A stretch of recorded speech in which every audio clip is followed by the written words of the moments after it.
আমি ধুবড়ী জেলাৰ অন্তৰ্গত দেশী জনগোষ্ঠী মঞ্চ আৰু দেশী যুৱ ছাত্ৰ মঞ্চৰ উদ্যোগত 5টা আঞ্চলিকৰ সহযোগত কামনডাঙ্গাৰ বাকৰিত আমি উলহ মালৰে প্ৰত্যেক বছৰৰ দৰে এইবেলিও আমি পুষ্ণা উদযাপন কৰি আছোঁ। পুষ্ণা হ'ল আমাৰ জাতীয় উৎসৱ আমি পালন কৰি আছোঁ। আজি আমাৰ কাৰ্যসূচীত আছিল ৰাতিপুৱা পতাকা উত্তোলন, তাৰপিছত আমাৰ হিয়াৰ আমঠু জুবিন গাৰ্গদেৱৰ শ্ৰদ্ধাঞ্জলি, তাৰপিছত আমি প্ৰতিমা পাণ্ডে বৰুৱাৰ শ্ৰদ্ধাঞ্জলি, লগতে আজি যেহেতু শিল্পী দিৱসৰ ওপৰত সংগতি ৰাখি আমি কলাগুৰু বিষ্ণুপ্ৰসাদ আমি শিল্পী দিৱসক আমি শ্ৰদ্ধাঞ্জলি জ্ঞাপন কৰিছোঁ। আৰু আমি আমাৰ দেশী জনগোষ্ঠীৰ যিটো পৰম্পৰা খাদ্য সম্ভাৰে আজি আমাৰ ইয়াত প্ৰদৰ্শন কৰা হৈছে আৰু আমাৰ দেশী পিঠা যিবিলাক বনোৱা হয় এইবিলাক প্ৰদৰ্শন কৰা হৈছিল।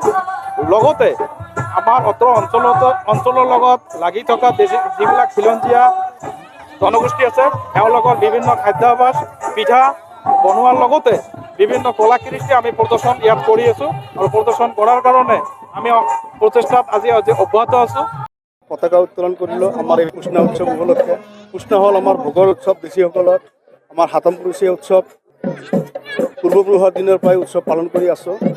তো আন বছৰৰ দৰে এইবেলিও আমি কামনডাঙ্গাৰ এই পোকালাগি গাঁৱত পুষ্ণা উদযাপন কৰি আছোঁ। ৰাতিপুৱা আমাৰ পতাকা উত্তোলন কৰা হ'ল, শ্বহীদ বেদীত মাল্যাৰ্পণ কৰা হ'ল, আমাৰ হিয়াৰ আমঠু জুবিন গাৰ্গক আমি শ্ৰদ্ধাঞ্জলি জনালোঁ, লগতে আমাৰ দেশী গানৰ সম্ৰাজ্ঞী প্ৰতিমা বাইদেউক শ্ৰদ্ধাঞ্জলি জনালোঁ আৰু শিল্পী দিৱস উপলক্ষে সংগতি ৰাখি আমি জ্যোতিপ্ৰসাদ আগৰৱালাকো আমি মাল্যাৰ্পণ কৰিলোঁ।